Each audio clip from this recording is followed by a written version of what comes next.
This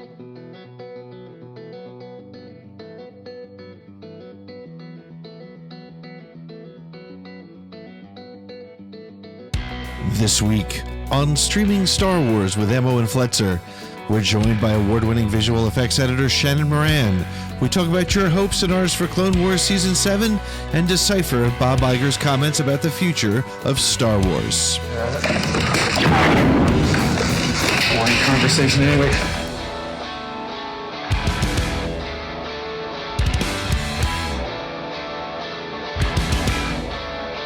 You are watching Streaming Star Wars with Ammo and Fletzer on a Saturday, February 15th. Welcome into another edition of your favorite shop, your one-stop shop for all things Disney Plus when it's Star Wars, of course. Ammo here, that's Fletzer. He's below me. He's under me. I'm on top this weekend. That's how that works. Pete, how you doing, buddy? I am great, man. I've missed talking to you, man. It's been a couple of weeks. We've had some busy lives going on, and that's all good. There's been luckily it was very nice of Disney and Bob Iger and the Disney Plus to kind of give us some stuff to talk about over the next hour or so. Yeah, it's real sweet of Uncle Bob. The last couple of weeks I've been reduced to drinking. That's all right. No, it's all good. Getting a new job. No problem with that. We're looking at the next step in the career, and Yeah. It's been a little chaotic. And it's Valentine's weekend, Pete. So before we dive into it real quick, I want to find out. You're an experienced lover. You're in a relationship. You're married, and I'm soon to be married. I'd like to know what you did for Valentine's Day. We did. This is proof that my wife absolutely loves me. For Valentine's Day, she bought us tickets to go see Charles Ross do the one-man Star Wars trilogy. I don't know if you've heard of this. The guy's been doing it for about 20 years, and he literally is one guy. He gets up there and he reenacts all three movies from the original trilogy and tells some stories in between and stuff. He was just a great guy, great performer, had a lot of fun. We did a little dinner beforehand, and then we saw the show, and I stopped afterwards and spoke to Charles. Turns out we both know a couple of the same people from our interactions with Lucasfilm, so it was great to meet him as well. But yeah, it was dinner and a show, man. I guess that would be my advice to you and to any of you young bucks and young ladies who are joining in the married world. Hey, treat each other right, and I think show and a dinner is always a great option for Valentine's Day. And that after show too. I made that comment because when I'm at work, we'll talk about how we'll have someone come in the studio, right, and they'll sit down on the interview set, and we don't have a nice glass, HD interview set. We have these couches that look like they belong in your mom's grandmother's basement, and so you sit down and it kind of just sucks you in. And this one time, this girl, her dress kind of came up, and I was like, "Whoa, Oh. This isn't cable TV, okay? We're not charging for admission here. Let's keep the dress." It's just, So on Valentine's Day, I say hike the dress up as far as you can go, as long as you're committed relationship with consent. Okay, hey, so let's talk about this. You mentioned it. Uncle Bob went out on an Iger call, IgerCon. Iger Dial Conference. I don't know what the hell you want to call it, but he comes out and launches a bunch of news. We'll get into that momentarily, basically talking about the focus of Star Wars storytelling for the next, we anticipate 3 to 5, maybe even a decade into the future. The tweet poll that we put out there, apparently Bob Iger said Disney Star Wars focus will be on Disney Plus versus major movies for the undefined future. Like I said, we estimate what that undefined future is. How do we feel about that? And so taking a look at the feedback, at 38.4%, Pete, new Star Wars in 2022 is still a go. And still about the same amount of folks on Twitter said, that's fine, just give us more Mandalorian. So in a way, it's split 9.1%, bunch of asses. They're like, Star Wars is dead. Screw those people. I don't care. I'm done with them. Those people. Pete, are you surprised by the results? It seems like a lot of people still think that 2022 theatrical release is a reality. Yeah, I was a little bit surprised. I wasn't surprised to see a lot of people saying, give me more Mando, because that show works. Clearly, it's funny, over the last I guess since the show's come out, everybody I've spoken to, I haven't met anybody who's had a major issue with Mando. It's sort of bringing the whole fandom back together, which is fantastic. So I wasn't surprised to see, a third the people saying that, but it was a little shocking to see how many people are kind of the mindset that no, they're sort of playing it safe where you don't have to worry. We're going to see another Star Wars movie in 2022. They said we would, and they're going to stick to that. My personal feeling, I think the 2022 date's going to move. I think I think even if they started something tomorrow, um, I think it would be tough to get something high quality out and in the theaters in the next 2 years. So I don't think 2022 is going to happen. 2023, 24, possible, but I think he means it when he says that the future of Star Wars is on Disney Plus. Well, I think it's fascinating that he even goes into the fact on this call to break down each project that we know about right now. So Clone Wars, we know we get in about a week. Kenobi is still in the script writing phase. Cassian Endor production should happen this year. In fact, we had there was an interview earlier this week where Diego Luna confirmed like it's got to happen this week, or this year. Not that it's going to happen this year, but it's got to. So it sounds like it's as if this, from what we believe we know, this project is a little bit behind schedule. And so now, because he's saying it has to happen this year, I wonder if it doesn't happen in the year 2020, if there's going to be scheduling conflicts, and that's going to put the Cassian Andor project in real jeopardy. So really interesting to see how that plays out. But then Iger goes on to, he also mentions the fact that we're up to 26.5 million subscribers on Disney Plus. That's a pretty impressive number. If you think about it, it's only been a few months, Pete. Yeah, it's huge. And I think the other thing that, so just to get back to your point about 2020 for Cassian, we're in a situation right now where we know we have Clone Wars coming, and that's going to end the Clone Wars series. There's been a lot of fairly reliable sources saying that we're going to get some sort of series with Sabine and Ahsoka, and who knows when that'll be. Some people are saying end of this year. I find that hard to believe. I don't think they would run that at the same time as Mando, but Mando has been successful. As we talked about a couple episodes back, they have the sets, they have the characters. There's no reason why that can't go 3, 4, 5 seasons. And if that's the case, they can make that sort of their mainstay. And if it takes an extra year or two to get Obi-Wan and Cassian, there's going to be content filling in the gap. So I think they're in a good spot. I'm not too worried about it. I think I'd be more worried about what they want to actually try to get done for Cassian and what they actually are going to deliver for Cassian. But I think at the end of the day, I think they are lined up. I think the dominoes are set for a lot of great Star Wars coming from Disney Plus, and I'm really cool with that. I'm totally fine with that. I think you get better stories that way. I think the Clone Wars stories have developed so nicely over multiple seasons. I think Rebels developed very nicely over multiple seasons. If Resistance came back, I think that could have evolved more. But I was I don't even want to go into Resistance that much here because that's a done deal. But I think that there's certainly there's a play on Disney Plus for Star Wars, and as fans, you know what? Movies are great, but give me something every week. I'll take 30 minutes a week and be happy. I really do think, though, that we are close to seeing some kind of visual for Cassian Andor because, again, that interview, and forgive me, if you know who the interview was with, who Diego Luna was talking to, by all means, say that in the live chat if you're watching live, and we'll make sure to shout them out. But he reacted as if he's seen something. Mm-hmm. I wonder if there is a visual, a poster, an image. Maybe there is video because what we were told was we had scripts in hand and we went to production. It wasn't working out. We had to go back to the writing room. So I'd be kind of curious.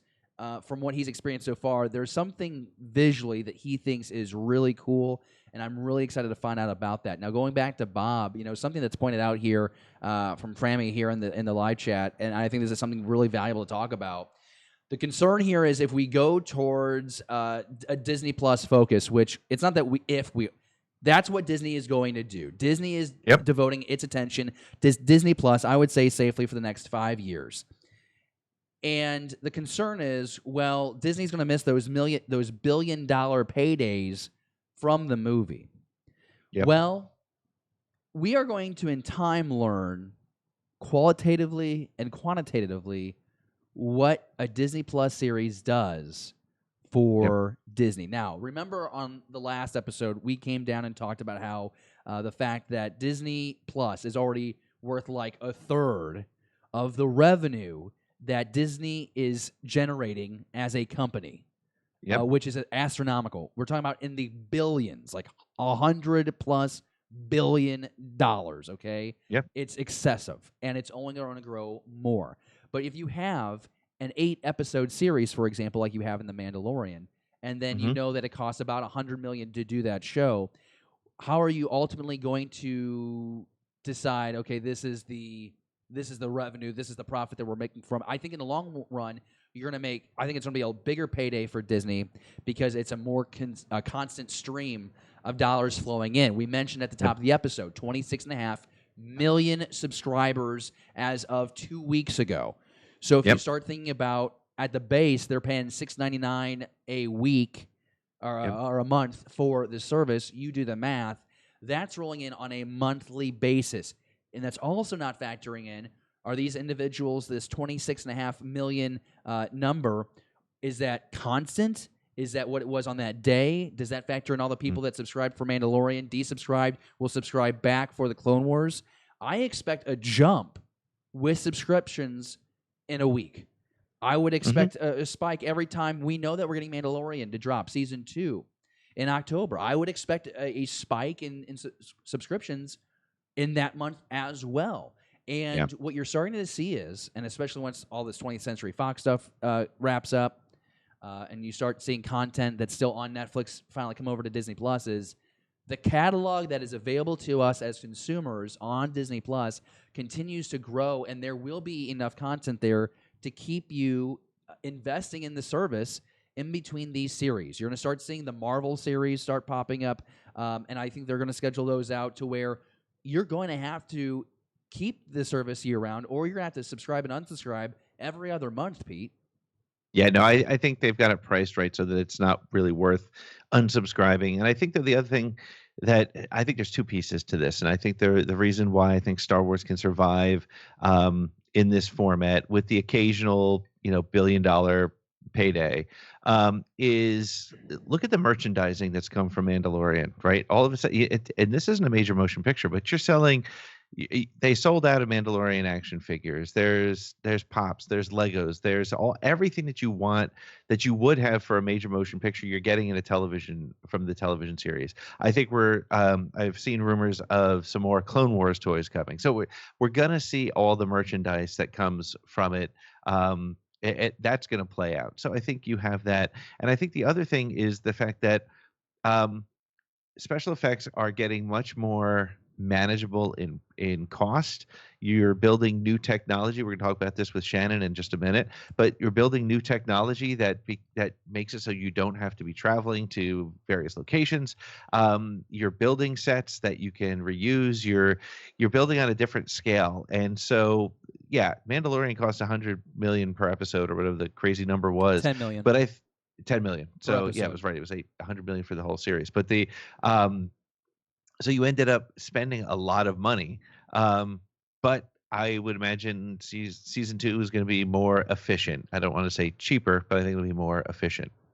Well, that's not really a compliment, Pete. That's not, it's like, my first girlfriend, she cost me a lot of money when we had to go out on all those dates. And let me tell you, my second girlfriend, a lot more efficient. Oh my gosh, I didn't spend nearly as much money. What I'm saying, I don't disagree, but what I'm saying is that about my girlfriend or your second girlfriend. This is no. That's not it at all. It's that you're gonna be able to do more with less, and that's the way you do business now. More with less. That's what I meant. That's exactly what I meant. Something also that has been a reoccurring topic when you're talking about the migration of focus for Lucasfilm and for Disney with Disney Plus. What's the chance we see an actual movie debut on Disney Plus, a Star Wars movie debut on Disney Plus? And I think a lot of fans will innately go towards Solo, a big social media push for Solo 2. I still say I liked the movie so much, I would have preferred Solo 1 to be a series on Disney Plus. I thought that it was so well made as a tribute to those serials that inspired George Lucas. I think I would have enjoyed that movie a lot more had it been episodic.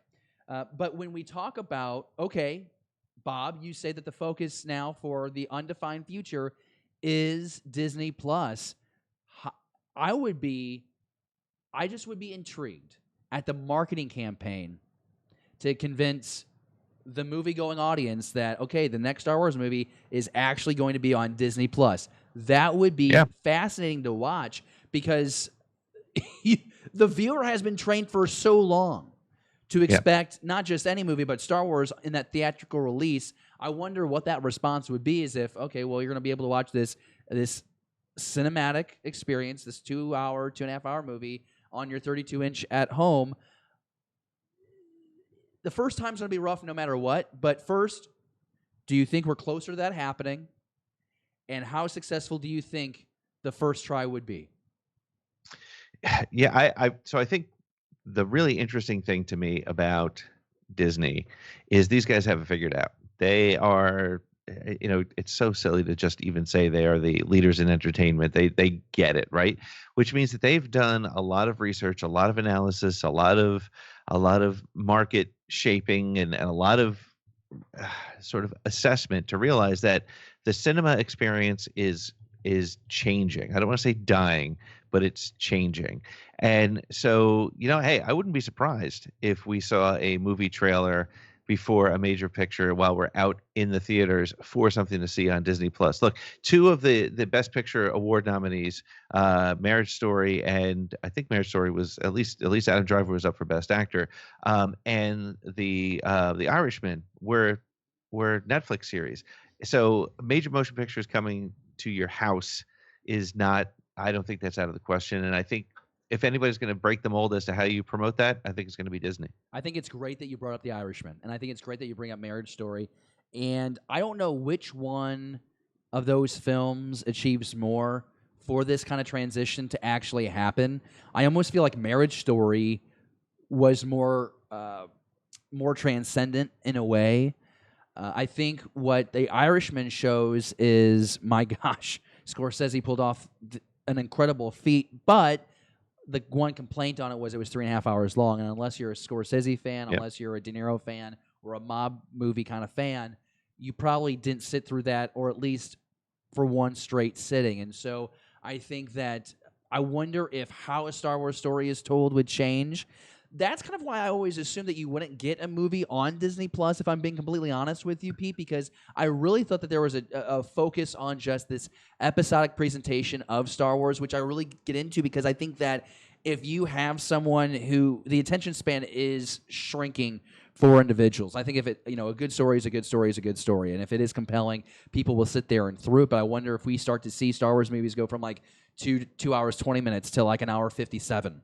Or like an hour and 45, not because the idea isn't good enough, but it's just, how do you keep the person engaged the longest? And of course, like each streaming service has a different quota to make in order to register that as a view or as a full watch time. Like for Netflix, you have to watch a certain amount of that program for it to count. And so I wonder if something with those analytics would also be modified. Disney is in control here. Disney can bend its numbers however it wants, really. But I guess my preference would be to see it stay episodic, and let's keep those movies in the theater because I think that there's a vast amount of the population, especially the movie-going audience, that is still in that habit of going to the theater. And maybe I'm wrong, Pete. Maybe I'm wrong. Well, I look at. I was actually just talking about it with my wife this weekend because I took my son to see Sonic. Now, honestly, I had no interest in spending any money to see that movie in the theaters. I would have been perfectly happy to wait for it to come on one of the streaming services. But the mindset shift is right now in the midst of evolving because some weekends I'll ask my kids if they want to go see a movie and they don't want to leave the house. They just want to watch whatever's on Netflix or Disney Plus. And then some weekends, like this weekend, my son, because the hype for Sonic in the places that he receives his media was so intense, he wanted to see that movie right away. So I think that generation, that group behind me and maybe even behind you is starting to change what you expect from a movie experience. So, and let's face it, I mean, people have 75-inch TVs. They have even the sound system built into the TV is pretty good now. So, it's all about the content. Rural Farm Boy said here in the comments, just give me the story. And I think he's right. Give us a good story and make it look good and make it feel Star Wars, and hell, we'll take it. Yeah, I'm down for anything. I think I've been pretty open about that. I'll take any kind of Star Wars content and I'll give it a chance. And we'll see what happens. Again, with a show like The Mandalorian that's testing out the skills of so many directors. We mention this all the time, but Deborah Chow gets tapped to do Kenobi based on her performance with the first 2 episodes she does in The Mandalorian. Could we see some of these other directors get the chance to do a movie, and could that movie end up on Disney Plus? There was the report, I believe, from the Hollywood Reporter or Variety a couple weeks ago. Taika Waititi in talks to possibly be doing a Star Wars movie. Could that movie not be this 2022 release that has been on our minds for so long? Could that be Disney Plus? Rian Johnson still has a contract with Lucasfilm. Still has that trilogy on the table for as long as we know. As what we know right now, Rian Johnson is still going to helm his trilogy, although it now feels like a Knives Out 2 is more of a reality before a next Rian Johnson directed Star Wars movie. We will see. But would love to know what everyone thinks down in the comments below. Pete, anything else that we want to hit before we move on to our special guest? No, I think that's good. And I think she'll help us understand why it's really reasonable to expect that quality on Disney Plus. That's right, because we just spent the first 15, 20 minutes of our episode talking about Star Wars, especially on Disney Plus, and what's making all those series so successful. And before we bring in our guests, I want to remind you that you can always follow our Star Wars conversation on social media, primarily on Twitter @StreamingSW. If this is your first time to streaming Star Wars, by all means, welcome to our Star Wars conversation. Of course, you're back for the return. We're glad you came back and joined us for this experience tonight. We're going to have a lot of fun.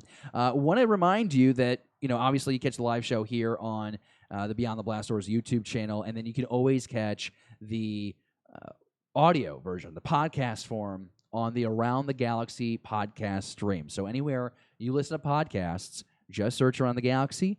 So a shameless plug for my show, a shameless plug for Pete's show, and then a shameless plug for the show that we share. We're really thrilled that you're with us. Okay, and so without further ado, and what I'm going to do here is I'm going to bring myself on camera because I'm going to bring on Shannon right now, and she is on standby, and I think that she's really excited to be with us.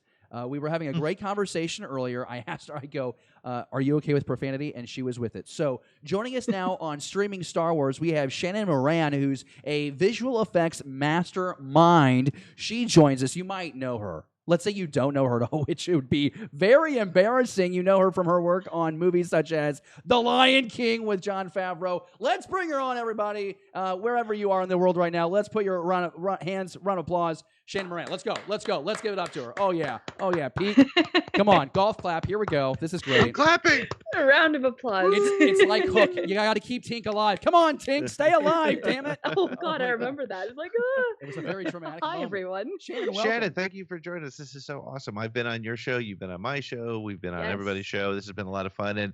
And you have the experience that from actually working, maybe before we ask you about some of the stuff that we were just talking about, tell us a little bit about what you do and what your perspective is. Of course. So I work in London. So good morning, 2 a.m. here. I work in London in visual effects, and I am what they call a VFX editor, where basically we keep the edits from the main editors. So say something that's being edited, in-house or not in-house, but with clients and things, they give it to the visual effect companies, and we make sure that those edits stay just so. And we also have to keep updating because, as we know, with the Rise of Skywalker and everything else, the edits constantly change, but we have to maintain the edits. But then we also get to see the films or the television shows evolve, and then basically bring in all the shots and then send it back to clients. So we're kind of like the revolving door of VFX. So we're kind of like the liaisons. I talk to the client side editors.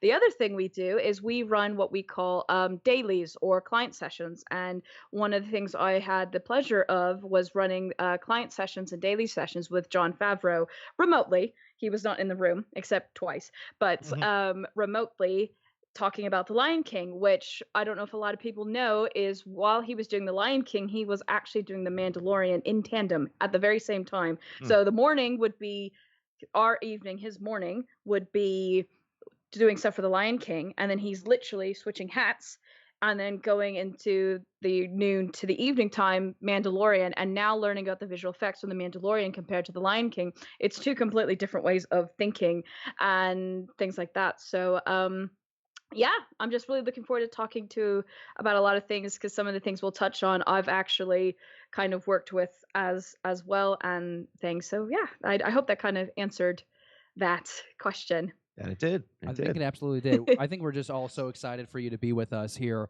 on Streaming Star Wars. And at first, I feel like we got to say thank you for being with us. I don't know if I said that yet, but when you think about, can you just take us back to finding out about being able to have that opportunity on The Lion King? Because obviously we're here to talk about The Mandalorian, but to have direct involvement with that project, knowing John is working on The Mandalorian simultaneously, are there conversations in the process anywhere where you're talking with him about that Star Wars project that's on the side that he's doing?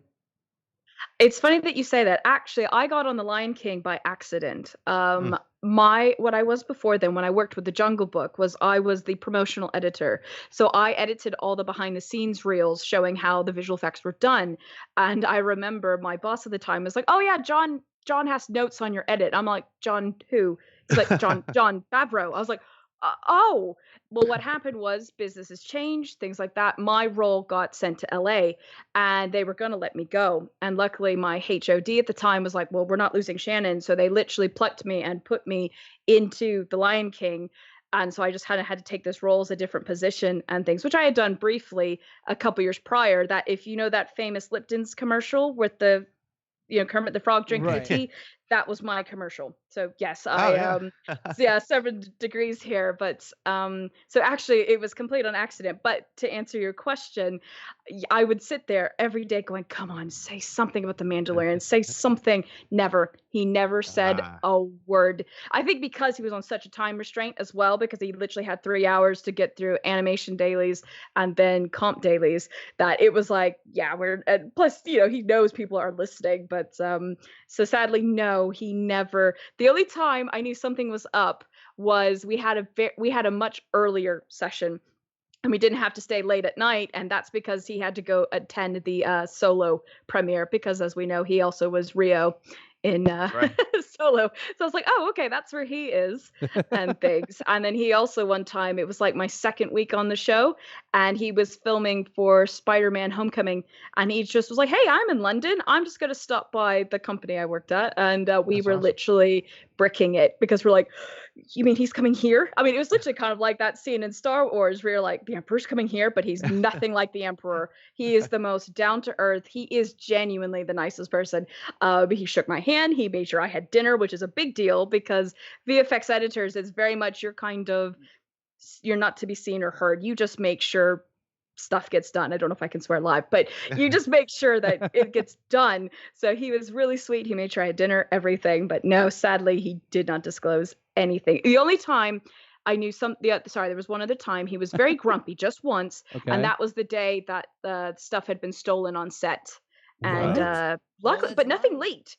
Which was really surprising, but I think they must have figured out who it was, because it was a closed set, and as we now know, it was a very small set, and it was very early in production. But yeah, I remember now, actually, nothing's leaked for Mandalorian, but very, very little. Yeah. Jason Ward tried to dump a couple things with pictures, but we didn't really get much from him.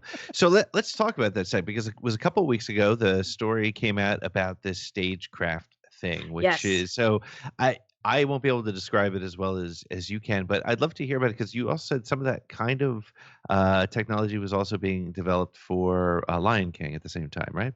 Yes, well, a lot of different kind of aspects. So kind of to break it down, it's like I'm going to use kind of more like common terms.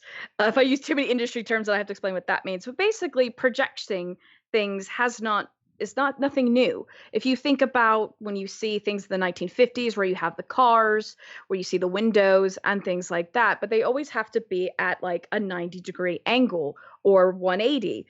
But that's been going on for a while. But the biggest thing that makes those difficult is two things: lighting and green screen. Well, of course, The Mandalorian has an interesting predicament, because your main character has reflective armor. And so it's going to reflect the blue and the green, and let me tell you, that is so difficult to then later comp out because it just adds all sorts of issues. Funny enough, they had the same issue with Captain Phasma. The reason why the destroyer looks like the way it does with the ceiling is because the studio lights were reflecting in her helmet. So instead of changing that, they just were like, you know what, we're going to make the set extension have these lights that go down. So there you go. There's your little tidbit on The Last Jedi. That's why the big hangar looks the way it does, was because like, well, we can't hide the studio lights. So the same thing for the Mandalorian. So there was two aspects that had to kind of be changed. So first of all was the getting natural light, and a lot of this was kind of started with Gravity. The film Gravity, that was kind of pioneering that, because you have to get the reflections in the helmet. And then where Jon Favreau comes in for actually the Jungle Book, so this was way back, this was now 2014, to get Mowgli and things, that they had to have, like, especially a very prominent scene was when he was running away from like the wildebeests and things. I always joke that this was kind of the Lion King test. You had to see the shadows because he's having these CG creatures run between him. So they had to do basically artificial light, because trying to simulate that even to the untrained eye would make it very, you wouldn't know why, but you'd be like, ugh, something's up, that something just doesn't seem right. Or you get kind of what we get when we see the prequels. Obviously the technology wasn't quite developed back then. It was leaps and bounds, but obviously we've jumped even more in terms of visual effects in the last 10 years. And that's why sometimes stuff looks very flat. And that's because getting light and refractions and things is very difficult. And so what happened, which I find fascinating, was The Lion King was what they call virtual production. And you've probably seen it. And actually, this was started by James Cameron for Avatar. So this is not even anything new. But what made Lion King different was they were using the old school camera technology. So steady cams and, you know, the arms and everything. But then it was hooked into a computer so it could simulate that natural human element. Because if you have anything too steady, one, it becomes an animated film, which it already is up for debate, is if it's an animated film or not. And then second, you want that kind of National Geographic feel. And so then he took that information and translated it even further to The Mandalorian, where now you're getting this 280-degree screen. And what makes it great is you're able to, with the technology, because basically, sorry, I'm jumping ahead, with the Lion King, he would have like a virtual reality kind of headset, and you'd have these little hand things, and he could look around and go, okay, we're going to have the camera come here. Cool. Let's get a tree here and things like that. But basically kind of building the scene in here. Right. And then the camera people would have a screen here. What's amazing about The Mandalorian is it's no longer here. It's out there, because what they had to do was basically they could put it on and move like a rock or a tree and create this landscape there on set for people to see, to have armor pick up the refractions. They could change it to where it's nighttime, daytime. It's incredible. And on top of that, had a screen above them. Right. Yes, like a screen above them to also get the reflections this way. It's just amazing, like how they were able to do that, and just the ability to have also these small sets and what's called the volume, which is funny as a motion capture term, but it was called the volume. And it's kind of like almost like a black box theater kind of thing. And John, being a theater guy as well, did that for both Lion King and The Mandalorian, to where you could really have this intimate kind of scenes and things. So it's just absolutely fascinating. And that was probably a lot at once. So I'm probably better if you have more questions than me like rambling on. But yeah. So, but again, this stuff is also this kind of got picked up from, because Solo very much had the cockpit. So when you were having the the TIE fighter battles, and especially that when they go to Lightspeed for the first time, the way they filmed Aaron Ulrich, I'm butchering his name, that's the first time he ever saw it. So that reaction is genuine and just exciting to see them go into Lightspeed. And again, it was to get that lighting and things that would have just been so difficult to simulate.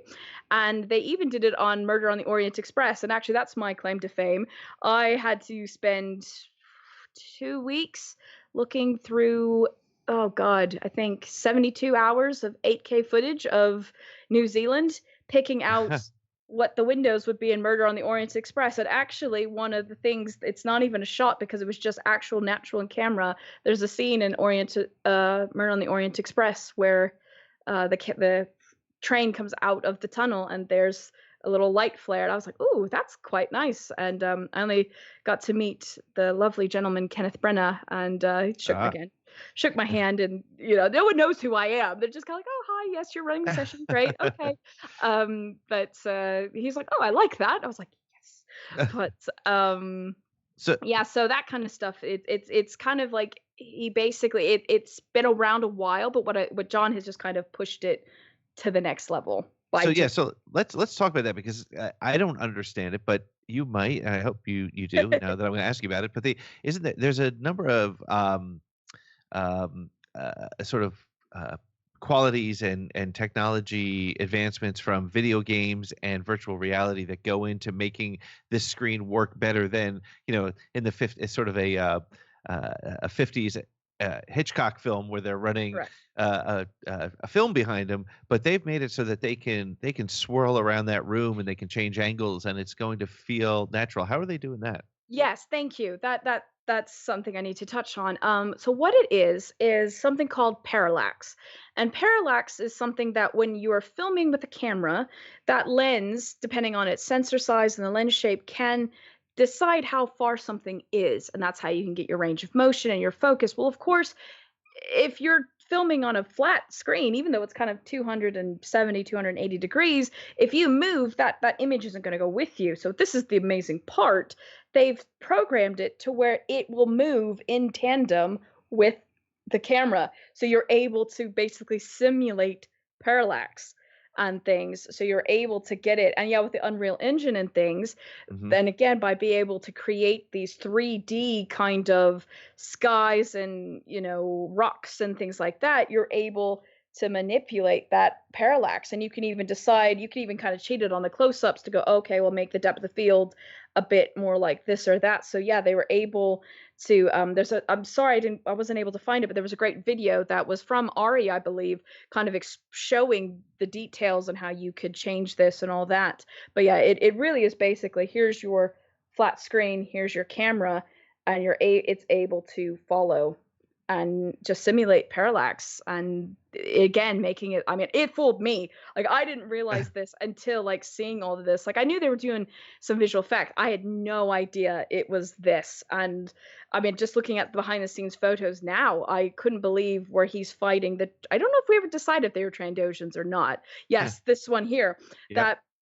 that you can literally, you can see kind of the rocks, but then behind him is an LED screen. Like, that was just mind blowing. And you could do grading and temperature and all sorts of stuff. But that's how they were able to do it with the Unreal Engine and things like that in real time. And again, what made it different from the Lion King was instead of just a camera operator seeing these kind of previs kind of animations and getting just an idea where the lions are going to be. I mean, everyone is seeing this. I mean, even oh gosh, the guy who plays I'm having such a brain fart. I'm sorry. Well, it's 2 in the morning. It's Guy, all right. the guy from Rocky. 2 in the afternoon. Sorry, that's a different song. My bad. Oh gosh. Carl Weathers. Carl Weathers. Thank you. Carl Weathers was talking about how the lava he was like, I know it's not real, but it's real. And that's the thing. It's so much better for an actor as well. If you can see it, you can just even give that much more of a performance. So it's very cool. So that's how they were able to do that. I got a question for you, Shannon. Yes. When I'm thinking about, if you can give us the industry perspective of the evolution of especially this LED technology from film to film. Obviously, you provided us with some killer images of what it took to make The Mandalorian possible, but it just seems like Lucasfilm especially has this ability to build on itself, and I know that Jean plays a role with that a lot, especially what you guys were able to achieve with movies like The Lion King. But just seeing what happened with Rogue One, there seemed to be a lot of this experimentation. I think a lot about like the space battle Yes. that they had with like the TIE fighters, and then you'd have like this big LED, and they were flying down into Scarif, or there was like a starship behind the ship in this LED monitor. Are you aware, can you give us some insight into maybe how Lucasfilm, the storytellers involved in this process, learned from Rogue One and how that was able to develop over Solo and then ultimately here into this TV series here with The Mandalorian? Well, I mean, first I should fully disclose, I don't work for ILM, if Correct. anyone's wondering. Correct. So this will be purely kind of speculative. But the thing is, the VFX industry is actually very small. Like when I say small, it's like we all know each other, we all talk to each other, and you kind of have to share discoveries kind of thing. So I think it's just kind of a, hey, okay, that worked, that didn't work. Oh, and because like, for example, The Lion King and Jungle Book was MPC, a moving picture company, and obviously, and I think The Mandalorian was several visual effect companies. It's not just ILM. So that's the thing. You have all these kind of different technologies. You're just kind of talking, because at the end of the day, like you guys were kind of saying up top, you need to just get these shows done. It's not a competition or anything like that. So I think it's really just kind of sharing the different discoveries and things, and just going, hey, this worked, or oh yeah, this worked, or oh, this didn't work, and oh, let's see, we can push this just a little. So having people like John, who is very much a student of the craft, is kind of like, oh, this is cool, but can we push it? But then knows that balance of, okay, it's not a gimmick, let's do it to enhance the story but not distract. Does that make sense? Absolutely. No, I really appreciate that perspective. And obviously, I'm not trying to put you in the spot by any means, knowing that you don't work for ILM. But I just always think it's really fascinating to get that perspective when it just comes to how maybe how Disney, Lucasfilm, ILM, just all these different companies working in tandem together, how they're able to build as if like Legos, just build on top of each other. Something else that kind of comes to mind, and this is being talked about in the live chat, and I'll just go ahead and ask the first live chat question if you don't mind, Shannon, but they're talking a lot about like the lightsabers. So I don't know if you'd be able to comment on this, but obviously the lightsabers for the original trilogy were just like these metal poles, and then in the prequels they were green or red sticks. That still bent quite a bit. They were steel. And now we're seeing lightsabers with, like they're actually glowing their color and their glow. So do you have any insight into there? Because it seems like people have some questions there. Absolutely. It's actually the same thing that we're touching on. It's all about lighting. For example, that Star Killer base scene where you've got the beautiful visuals, especially when Rey and Kylo are crossing sabers and you're getting like the flickering on her face. That is not visual effects. That is practical, because again, to simulate that is so difficult, and to get it to look real is even more difficult. So and you wouldn't be able to have it at night. That if you think about the lightsaber battles compared to the prequels, you had that fantastic one on Mustafar, but again, it was a very controlled. You didn't have super close-ups or anything. It's all down to, again, getting that natural light on the skin tones, getting it in the reflection of the eyes, all of that. So it really comes down to making it as realistic as possible, because a practical approach is 10 times better than trying to do anything digital. I can roll with that. And it's funny, it kind of reminds me of, and this is completely, I'm not completely changing topic, but the importance of light, something that we've been talking about on our show. Pete, you and I talk about this, we talk about it with people on Twitter all the time, is why does the Clone Wars trailers for season 7 look so much better than the first 6 seasons of the Clone Wars? And part of that is I understand there's like a new engine involved, but there's more lighting, there's a lot more contrast, there's more play with shadow, and it gives so much more depth to the characters, especially in the face. And so it's cool to understand how that concept translates to these other properties. So like lighting is important for live action, but it's also really critical to storytell with animation, which I don't know if we always make that connection, that it's different modes of storytelling, but yet these constants, these elements still play vital roles in each one. Pretty cool to me. Yeah, absolutely. Absolutely. I confess I have not seen any of the animated series. Also, I Oh wanted my to say, as god. you guys were talking about upticks on, you're going to see another one in March because that's when the UK finally gets Disney Plus. Because trust me, That's I've right. got everybody's like, we're ready to give you our money. I mean, we all had to VPN to be able to see the Mandalorian, but Are you allowed you to know, admit you know. that? So Is yeah, it'll so that'll be another one. You'll see it March, I think we get it March 21st or 24th. So we're getting it earlier. We thought we were getting it the 31st. So it's like, come on. Are there a lot Take of my money. a lot of nails in armchair rests right now? Like, I think it's incredible that you guys have not been able to get those series. I think that's a lapse in judgment on how they release the series. It's funny. It's actually not to kind of subtract, but I also had something about the Cassian Andor show and the Obi-Wan show. It actually Yeah. isn't like Lucasfilm's fault or Disney Plus. It's actually with a broadcaster here called Sky, owned by Murdoch, same guy who does like Fox and things like that. They had a deal over here in the UK that it had to wait till it expired before they could then translate the licenses over. So it actually isn't even Disney's fault or Lucasfilm's. It was Sky. So The truth yeah. comes out on Streaming Star Wars with Ammo and Fletcher. We thought it was Bob Iger trying to mess with No. the globe, and it's Murdoch. Yeah. Can always blame Bob Murdoch. billionaire! I think that's a safe bet. If you're never sure, just blame him. Oh, just Murdoch. You know. So there was an interesting comment / question from Framey in the chat. They've been with us almost every single week if they can make it, and we've known them for quite some time. But the comment that they make is, does being in this industry ever kind of distract you and pull you out of enjoying a great story? It's a very interesting question. This is also why I am not at ILM.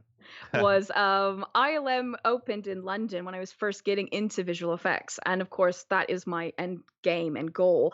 But when I heard about the sequel trilogy, I was like, I don't want to work there. One, because I didn't feel I had enough to offer them yet, and two, it was like I don't want Star Wars ruined for me because as an editor, I have to watch it. Like I know I helped with Alien Covenant, and I saw Uh, that film change quite a bit because again everything is editing and evolving and things like that. The Lion King was a little different was because I have such a love for the film, and I think my buddies were just like, oh god, she's going on again, because I was one of the older ones. I was one of the older kids on campus, and I was like, oh, they kept the music, and oh, they keep doing this, and I just was so excited. Like it didn't put me out of it because the other thing is you don't get to see the final score, you sure. don't get to see, the final grade, things like that. So like currently I'm now working in television, and the show I'm currently working on, we actually aren't getting any sound at all. So Mm. we have all the visuals and I can kind of make heads or tails of what's going on, but it's not quite ruined for me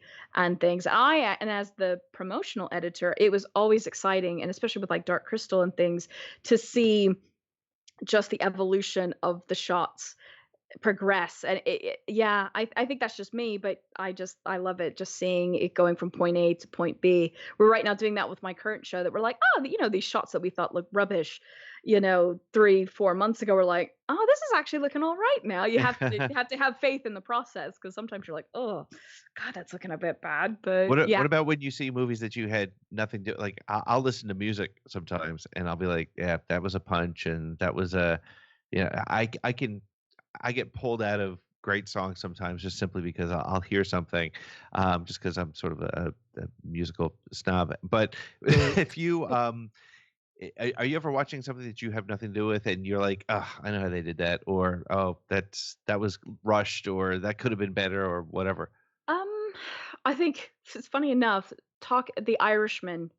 I Uh-huh. tried it. It's not my cup of tea. But Oh no! I know. I'm sorry. Oh, can't be true. Sorry. Sorry. That's my But best Luke. I had heard that was a good Luke impression. Thank you. I had heard about the de-aging because I actually thought the de-aging in Captain Marvel was seamless. Like you were like I forgot I was looking at Samuel L. Jackson de-aged, but I was like, it's not easy to do, and so I was like, okay, let's see how this one looks, and I just saw the first one and I was immediately taken out. I was just like, no, No, and when I say this stuff, this is no disrespect to the artists, the technicians, anybody who's done this, because I know I won't get on my soapbox about cats and things, but that is not their fault and things. So, but it was one of those, like, because they changed his eyes to be blue and things, it just really put me out, and I just, like, I cannot watch this film. But it is quite a feat on its own and things. But yeah, that one was a bit difficult. And same for The Witcher. Actually, I tried to watch The Witcher and Yeah. saw the first creature, and I was just like, no. I thought that's exactly with the Witcher. When I watched that, it felt worse than the video game for Witcher. it Yeah. just it just pulled me right out. So I haven't been able to get through the first episode of Witcher, but So yeah, that's the only thing. But again, it's never because I think, oh, I could have done it better, or because I know what it is. It comes down to time. But it's kind of like that thing they say when you get a tattoo. You know that whole cheap, good, fast. You can only have two out of the three, and something's gonna have to give, kind of thing. And unfortunately, they want it cheap and fast sometimes for visual effects, so you don't always get. Yeah. So yeah. that's kind of those. That's the only times recently I can really think of. Then other times it's just like Endgame, like that battle. I was just a proper fangirl, especially with the Avengers Assemble and the music swells and I just was like, this is the best. Well, yeah, actually, speaking of Avengers, there's a question from Eric, who's a newcomer to us this week. Thank you, Eric. He said, what did you think of 1917 winning the Academy Award for Visual Effects? Should Avengers Endgame have taken it? And I think Good it's question. your perspective would be awesome on It's tricky because obviously I'm bummed because I wanted The Lion King to win, because then I could be that. like, hey, I'm an Oscar-winning editor. But I was pulling for you the whole time. oh, thank you. I think that the tricky thing with the visual effect Oscar is it it has to be. This is just my personal take. This, I don't know, this is just kind of what I've noticed, is it's down to something new. You need to see something new. So technically The Lion King, yes, it's an absolute visual effect, feat, but it's similar to the Jungle Book. Same with Star Wars, sadly, had great simulations. That battle on the Death Star with the water simulations is incredible. Like, the water is so perfect. And let me tell you, water is difficult. But unfortunately, it's just another Star Wars film. I hate to word it that way. I'm just saying this is kind of what the mentality is. The reason why 1917 won, and I'm happy because that's still my buddies across the aisle that I worked with that weren't on Lion King were on 1917. So I'm happy for them, but it's because it's like seamless visual effects. So you don't see them there, which is great. That's visual effects is supposed to do that. That's its job. But unfortunately, then it's a visual effect Oscar. So it's a hot topic debate. So I think unfortunately with Endgame, yeah, it had some amazing visual effects. Definitely nothing that was jarring, but I think unfortunately, Marvel films get kind of this snooty, ugh, that's just a popcorn flick, and Yeah. it gets overlooked and things. So it's a shame, but that really, yeah, is kind of what it comes down to, I think really, unfortunately. I think it's really Mhm. fascinating, especially when you have 1917 brought into the conversation. For a little bit of background, Shannon, what I do professionally, I work in television news in the Mm. U.S., and so a lot of what we do, like sometimes we get habitual about wide, medium, tight, tight, medium, and to make kind of like a cool action transition, sometimes it is zooming into a back of something to pull out of something else, which is one of those practices they use in shooting this, because obviously they didn't shoot They had to, 1917 in one straight shot. Like no, there is some trickery afoot, and why is it so successful? Because it's done so seamlessly. But I just think it's one of those movies that does something so simple, and does such a great job. Like, it capitalizes on it. You see some movies with these extreme visual effects. You mentioned like the Avengers Endgame. You think of like another Star Wars movie or Star Wars itself, and it's just interesting how a movie with simple techniques is able to really wow the audience. It's like we've gone so far one end of the spectrum that when you jump back to the other end, it like shocks you. It's very intriguing. We Mm. also yeah, it's almost the pendulum effect, and it's also I lost my train of thought, but yeah, it's It's a pendulum. exactly that. It's that having that simple. Oh, that's what it is. It's because it served the story. I wish I could say I've seen 1917. Unfortunately, I haven't yet. I want to, but I know when I heard about it, I was like, oh my god, is this going to be a bit of a gimmick? But talking to people who have seen it, then it isn't. It serves the story because you get that anxiety because you don't know what's happening next because it is continuous. So you're like on the edge of your seat, almost kind of living that person's experience, and so it works. And so it serves the story. That's where visual effects does what it's supposed to by being seamless and serving the story. Doing the math, it's like 3 a.m. your time. So we don't want to keep you any longer than is absolutely we're so thankful for your time. But is there you've been on a few shows? You know, we mentioned you've been on Pete's show before. You're here on Streaming Star Wars with us. Again, so glad you're with us here for episode 12. Is there anything that we haven't asked you, or is there something that no one has asked you yet on any of these shows where you're like, "What the hell? Ask me about this. I want to talk about this." Now is your opportunity at 3 a.m. Sift through the Rolodex in your mind. What is that golden nugget that you want to release in this moment with us? God. Oh, you're asking me this at 3 a.m. I think my biggest thing is I know kind of what they call digi-doubles has been a big talk with the Rise of Skywalker, with Rogue One, with the stuff with the Irishman. People are like, why don't they just use that deep fake technology? Deep fake technology is 10 times better. And I just want to be like, guys, where do you think they got the technology from? It came from visual effect people, and then it's been able to be mass produced or whatever, so the everyday person and YouTube channels can now make shows that are deep fakes. So I guess that's my hot take. But I mean, no, I feel most people have kind of asked me because there'll be questions like I'm like, oh, I've never thought about that. So sadly, I wish I could say I have like, yeah, I'm ready to say this, and I don't. Sorry. No need to apologize. I thought that was really interesting in itself. Pete, I don't know. I guess I'm beside myself. Shannon, I'm so thankful that you got to join us for this Star Wars conversation. Thank you. No, I was really excited. I messaged Pete. I was like, "Hey, I'm actually free. I would love to do a show, something, please. I love geeking out about visual effects and talking about it further and things, and hopefully it all made sense." But anytime you have a question and things like, that was the other thing was explaining how they did the Leia, but that literally just came out in ILM's great breakdown, so I don't have to explain that either because that was quite cool and how they did young Leia and young Luke and things like that. But yeah. Well, the timing was perfect because when we saw the article come out about the visual effects for Mandalorian, David and I said, we need to talk about this, and then you reached out and I was like, who better to talk about this than you? So thank you so much for joining us. This was an absolute blast, and we will have you on again when Obi-Wan and Cassian start to wow us with new stuff.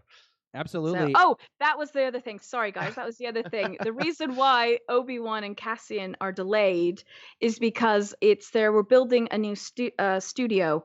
I believe it was called Pinewood East. I have to thank Matt from Star Wars Sessions who kind of let me have this tidbit. But basically, it was built in a place called Dagenham.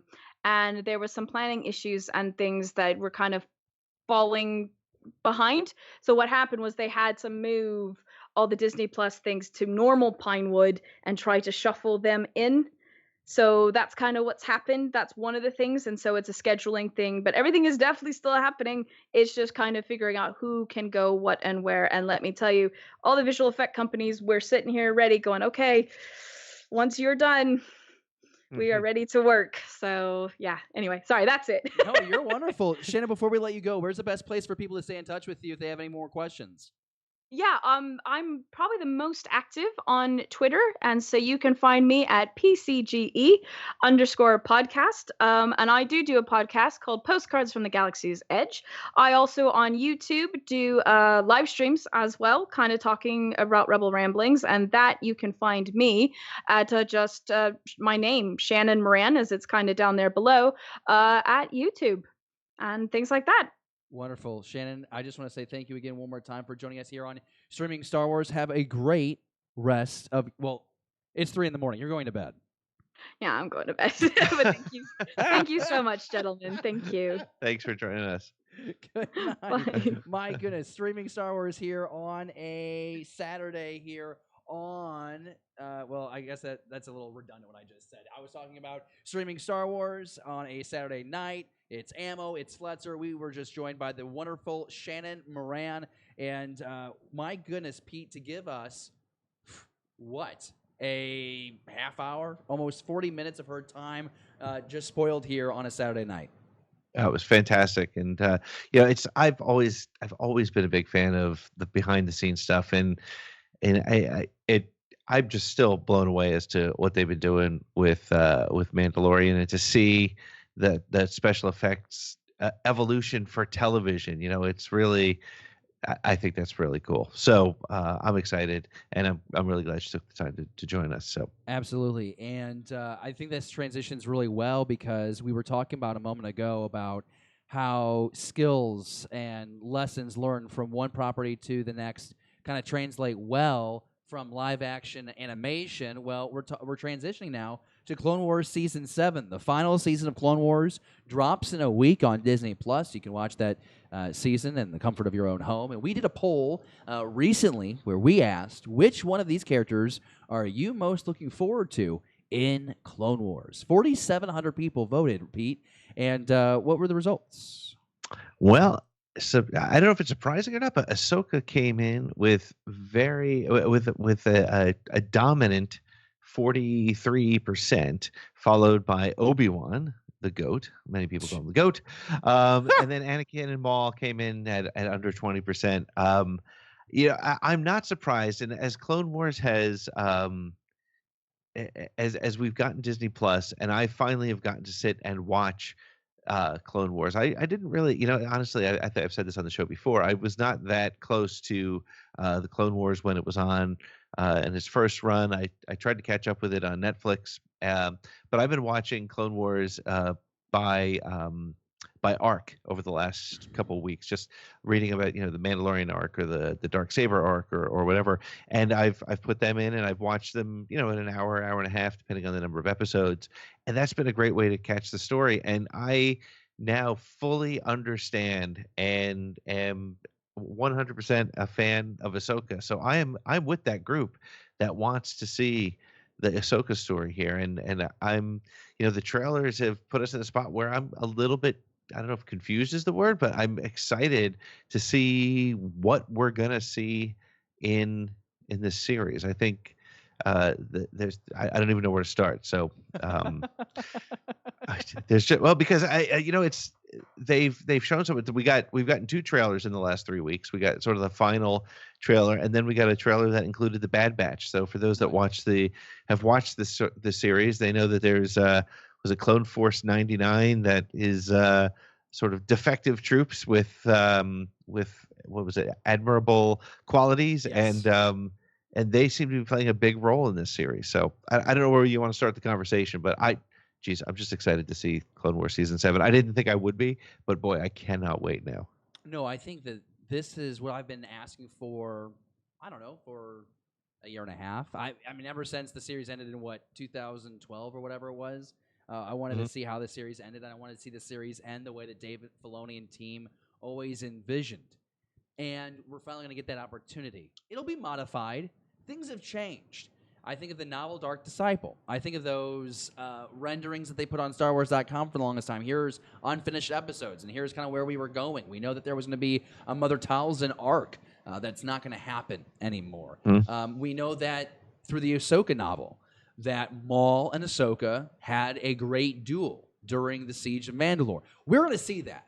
We're going to see that, and we're going to see a lot of great moments. I like this Bad Batch concept, which is, I feel hypocritical saying this, because there is the Star Squadron in the Star Wars comics that I loathe so much, and it feels like it's the same thing kind of rehashed, right, where you have these specialized troops that have specific skill sets. The difference here is the Bad Batch are all like deformities, but they're good deformities.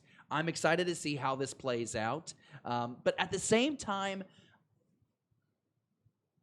I'm curious because I still don't have a firm understanding of where exactly this is going to end up. Because I think one of the greatest controversies about the final season of the Clone Wars going into its drop on Disney Plus is, where will it ultimately end? We're given reason to believe that season 7 is actually going to overlap with Revenge of the Sith. Well, so I think that's what is the most intriguing to me, seeing the two different trailers, and having watched Clone Wars and becoming an Ahsoka fan and reading the Ahsoka novel, I kind of rushed my way through that. But it's pretty evident based on the trailers that this will cross into Attack of the Clones, and to what level we don't know. And this will be the first time that we see a non-film novels content brought to life in a visual form.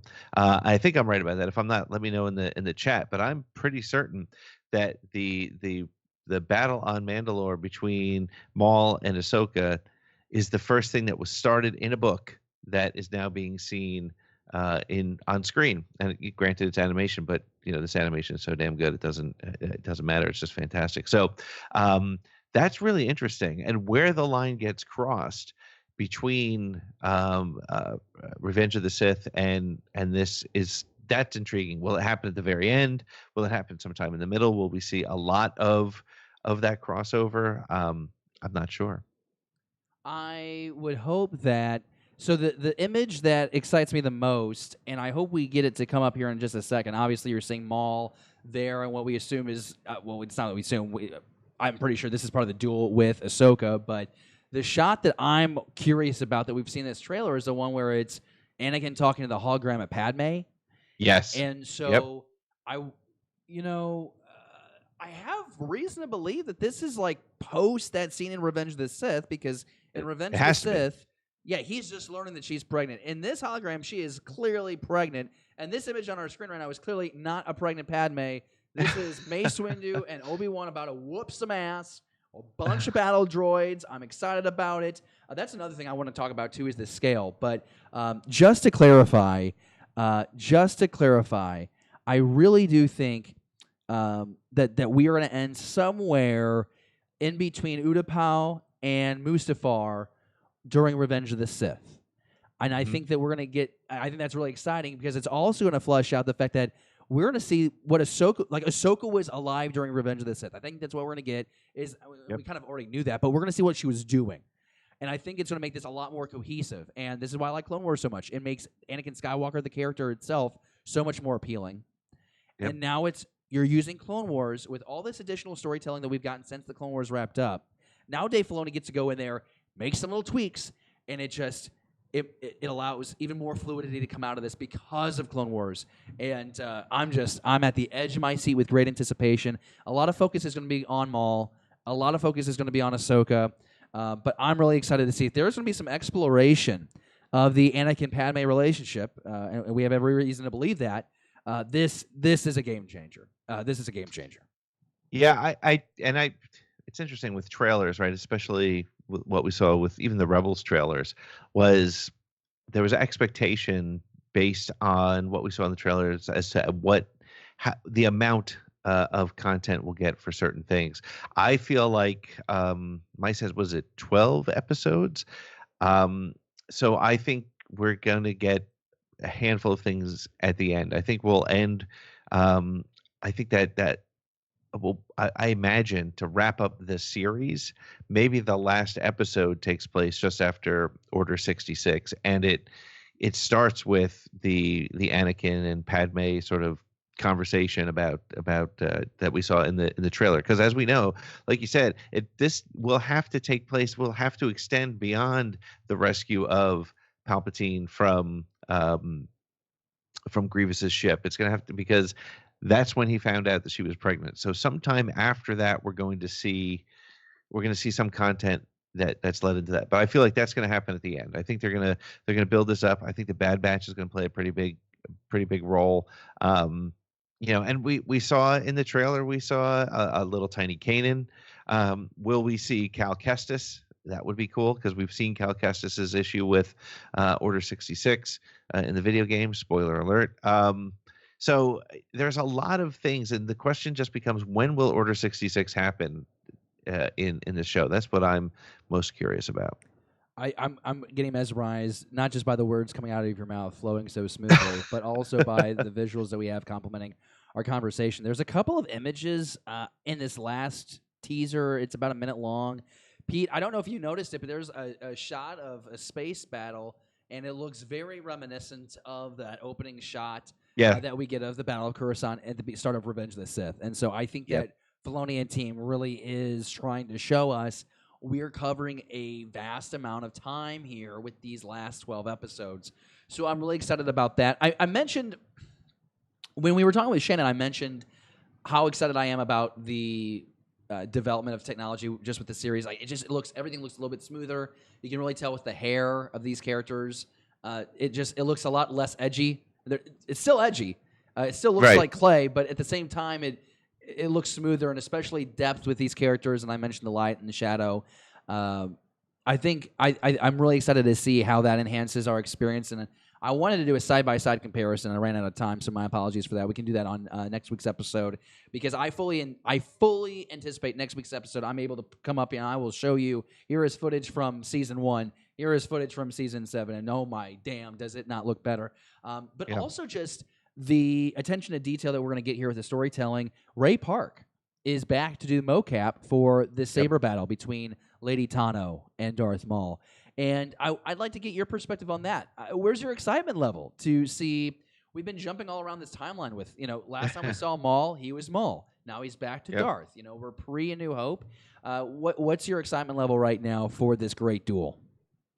I'm really excited to see it, just simply because we read about it in the Ahsoka novel. So to see how they bring that to life, and Ahsoka is no longer a Jedi, so any role she plays in this is going to be very interesting. I'm also excited to see how Ahsoka responds to Order 66. There's a couple questions story-wise that I'm curious to see how they manage it. So one of the things that's interesting is we know that Ahsoka doesn't know that Anakin becomes Vader, right? Because she doesn't figure that out until Rebels, which is years beyond the Clone Wars. So that will be curious. I am curious to see, because she knows in the Ahsoka novel, she feels, she reaches out to Jedi and she can't find them after Order 66. So to see how she reacts, where she was, what happened during Order 66, and she's got that whole Survivor's Guild. So to see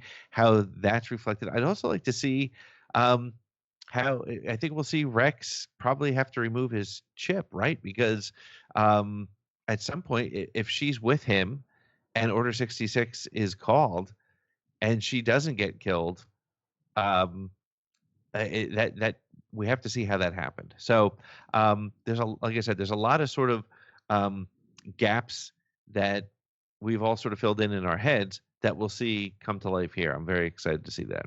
I am as well. And, we had Scotty ask in the live chat. And again, thanks to everyone for joining us in the live chat. I think at one time I saw the live audience hit about around 20. And by all means, that means so much. Episode 12 of Streaming Star Wars here on February 15th. Streaming live. Of course, you can get the podcast version of our show anywhere where you listen to podcasts. Just search Around the Galaxy and find Streaming Star Wars in that podcast stream. What excites me the most is the idea that we're going also back to Mandalore.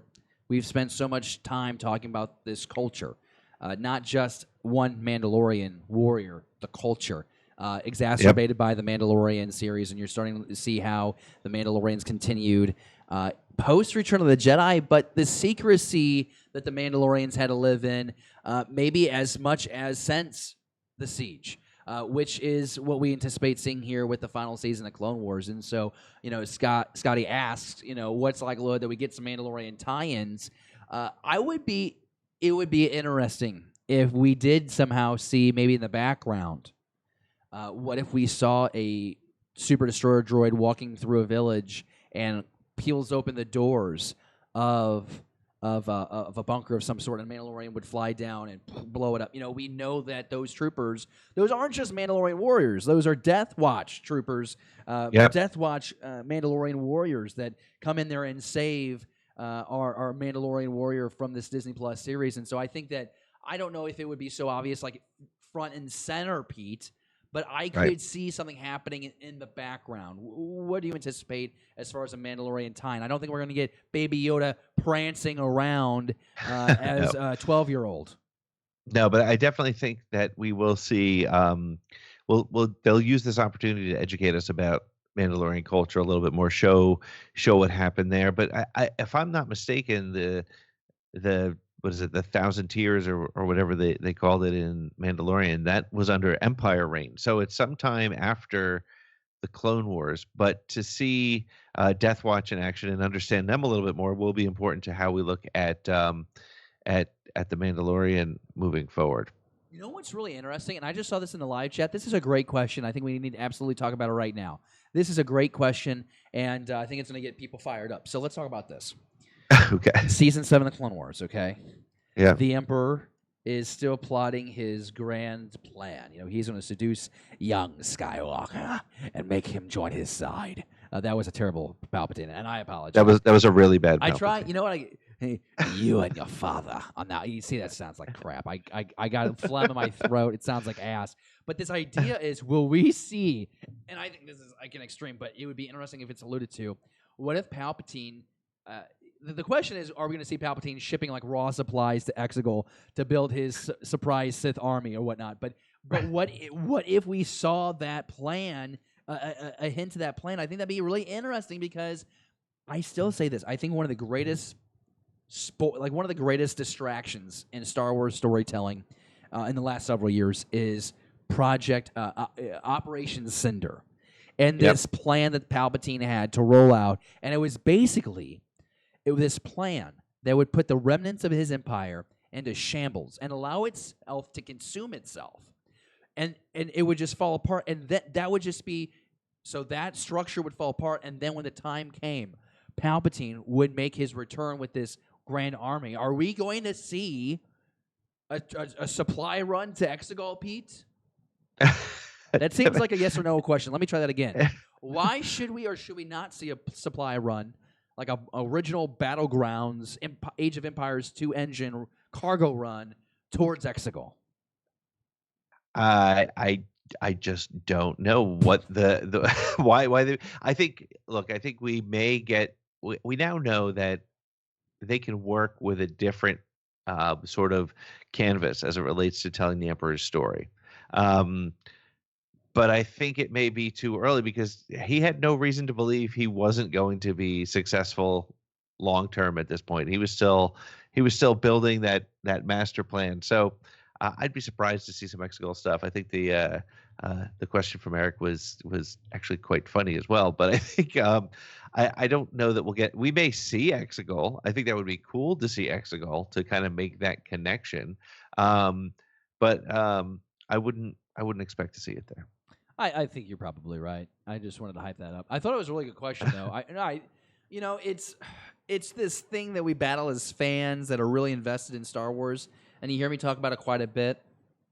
When we're reading all the books and we're watching all the shows and the comics and all this stuff, and watching 5-second clips of bull that leak on the internet, you want to return on your investment for all that time and money and sacrifice, but you really need a story to be a story. And if it does have a cameo or a teaser or something, that's great. But I think that if you're going into this really hoping for a bunch of nods and winks and tiddlywinks to these other Star Wars stories, I think that one, it really degrades the quality of story. If you're so focused on the fan service, I like The Rise of Skywalker.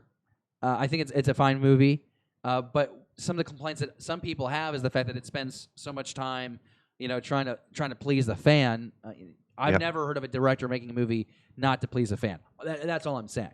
But I do think there may be an opportunity to fill in some of those gaps ahead of time. I'm sort of contradicting myself, but I do think they could at least be showing that Palpatine has, some sort of cloning facility on the side, or maybe Snoke shows up somehow, or maybe there's some connection. I would rather them focus it simply on this Clone Wars story, and play up the evil of Palpatine. But I wouldn't be surprised if they snuck in a handful of of sort of nods to what eventually does happen in Rise of Skywalker.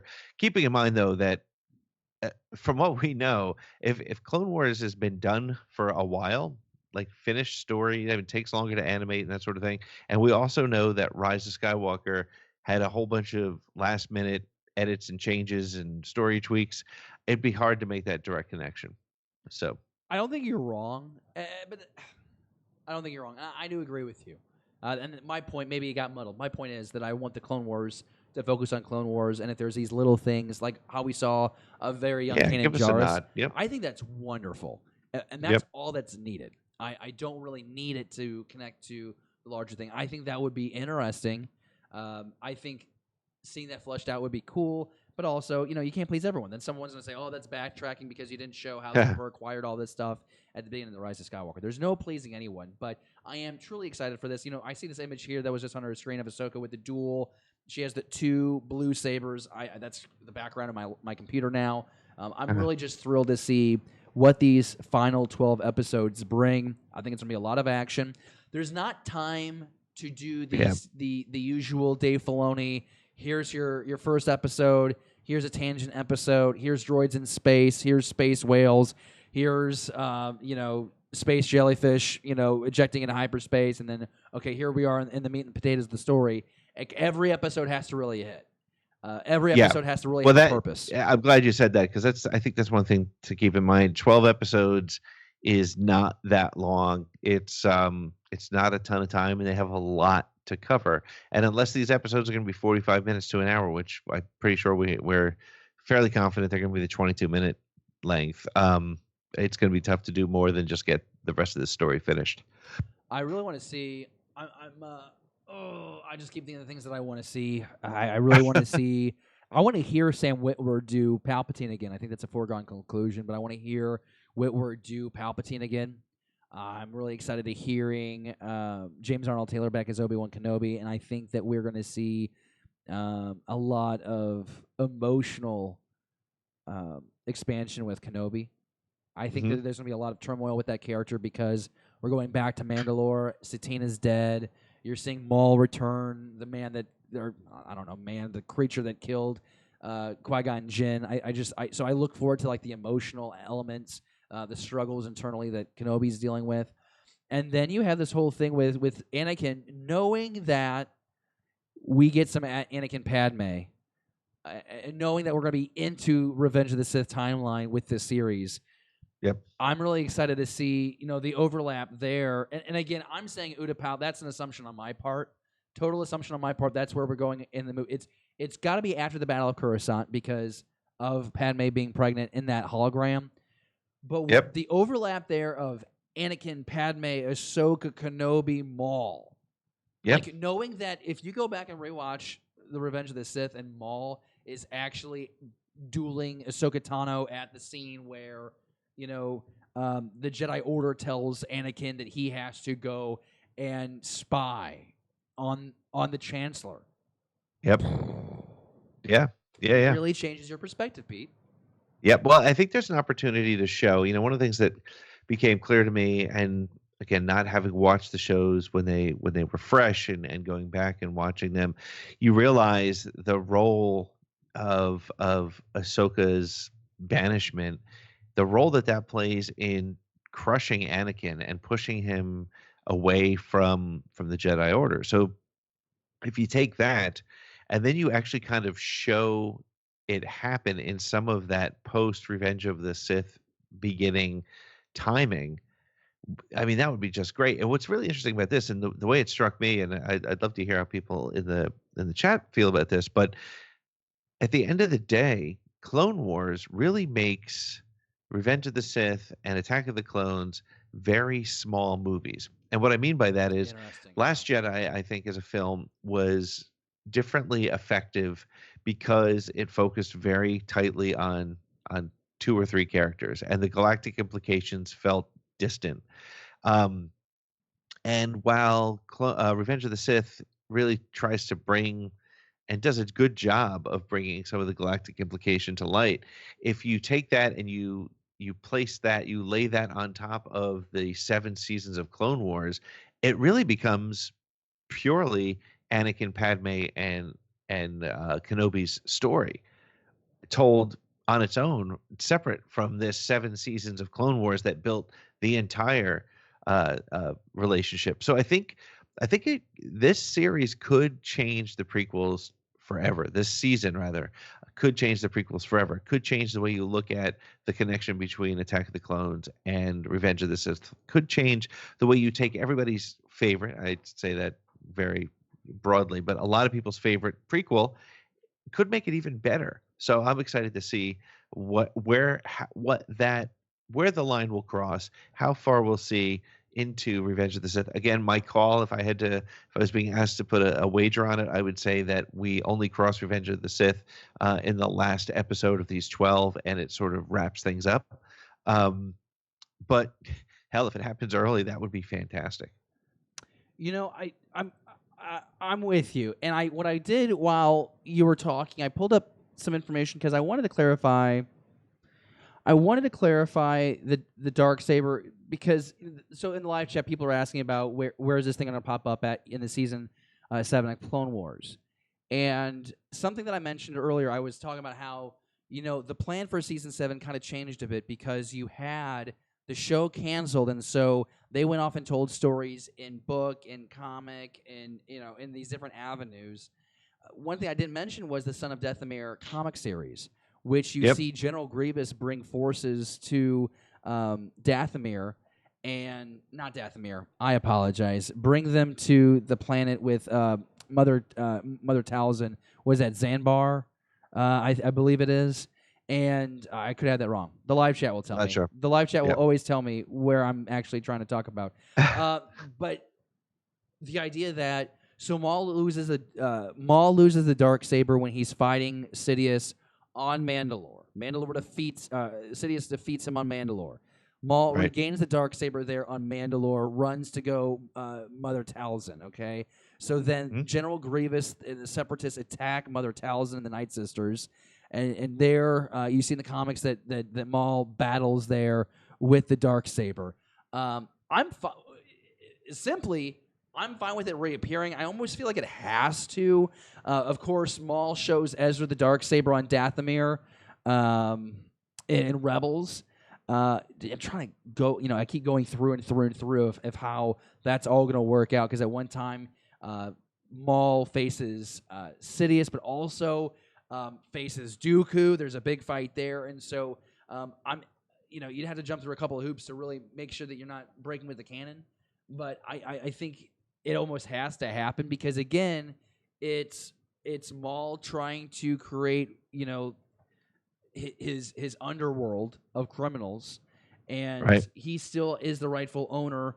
Even though I guess he got defeated, he's still wielding that darksaber. So I have every intention of seeing that in this final season of the Clone Wars. I really would be surprised if we don't see it used. Well, yeah, I mean, he takes possession of it, right? So, yeah, it would be cool to see how he uses it in Mandalore. I mean, it's he slaughters, man. He's going to slaughter. I mean, he has to. Yeah, well, and it's an opportunity. I've always said, and again, one of the reasons why I wrote my crazy fan fiction book was because I felt like Maul was underused and never really that fearsome rather in the films, and he became a better, more interesting, almost pathetic character in the animation. But to show a fierce side before he becomes that broken man that we see in Rebels, almost sobbing when he meets Kenobi, he's become crazy, and if we could just see him being vicious, God, how great would that be? Just to see vicious Maul. And I think it changes all 3 of the prequels. It changes the impact of the end of the Phantom Menace. It changes the impact of seeing him in Solo. So you're right, and I think that we're going to see I'm obviously what we're going to get here. I don't want to say obviously. I take that back. But if I'm correct on this, the series is still taking place in between, right before and during Revenge of the Sith. Right. We know that the darksaber's on Dathomir during the Galactic Empire, like the original trilogy era, and then it's discovered by Ezra and Sabine, yada yada yada, on Yep. Dathomir. So, yeah, like 99%, we're gonna see Maul go to Hulk mode. There's one scene I said Hulk mode. That was a terrible word or phrase to Berserker. describe- Yeah, Yeah, that'd he's be gonna go awesome. berserker. But there's that one shot in the trailer where it's like Maul. He's got like this crown thing, and he's looking out over Mandalore, and he's seeing clone gunships and jet troopers and droids and Jedi. And Yep. I fully anticipate there's going to be a great moment there with the Darksaber. I'd be curious if it somehow reveals itself, though, during the duel with Ahsoka Tano. So I don't know. I'll keep my eyes open for that, but I think that'll be really great. Pete, having a blast with you. We're at the 90-minute mark here on episode 12 of Streaming Star Wars. Live chat going crazy. A big thanks to everyone joining us. Our friend, oh my gosh, once you go Darksaber, I'm not finishing what I think he's trying to play out there, but having a great time, Pete. What have we not talked about that we have to as we prepare for the release of Clone Wars Season 7? Holy cow! What are we missing? Are we? I'm wondering how they're going to do it all in 12 episodes, and because it's a lot, and you don't realize how big Clone Wars was until you start to go back to Disney Plus and you recognize the volume. What was it? It was 22 seasons per episode or something, right? 22 seasons per 22 episodes per season. Good Sorry job. about that. Yeah, words they're tough. So it's like 100+ episodes. This is 50 hours of content, and this is the epilogue essentially for the series, and every minute is going to have to count. And I think that's what's going to make this series fantastic. Somebody had said in the chat, I'm sorry I missed it, but somebody said no filler, please. I don't think there's going to be room for filler. Andy Lemire says he wants to see where Rex goes after Order 66. Absolutely. I want to see how Order 66 messes with Rex, and see how, because from the trailer it looks like he's on that mission with Ahsoka, and there's a whole bunch of troops that are painted to match her striping. And when Order 66 hits, I want to see how they all respond. It's just there's so much on this. I really want to make sure that my expectations don't go too high. So no, and I think because you have what happened with Rebels. I mean, here's something else that we'd failed to mention, Pete. How did the story change when the Clone Wars was canceled, when Disney took over? Well, they brought in Rex, and they brought in Wolf and the other clone. Whoops. Steve. I think it was Steve the clone. Scott. It was Scott. And they're on that makeshift ATTE on that planet, and they're just kind of hanging around, fishing for those creatures or whatever. How did they get there? Maybe it is a thing where Order 66 happens, and Rex knows, and Wolf these clones know that, you know what? If we don't lay low, we will be hunted and we will be killed. So maybe they go right in exile, and maybe they don't do anything until we see them in Rebels. I'd like to think they're doing something more for like that decade to 12 years, or I guess it's more like 19 years. But we know where they kind of end up, and then of course I think the next jump is okay. Maybe Rex joins the Rebel Alliance, and then we really want him to be that guy on Endor. Even though that Gregor was the other clone trooper. Oh, I knew that. Les, this is why we do the show live, because by the time we end, we get everything right, because the live chat covers our bottoms. Pete, I'm satisfied.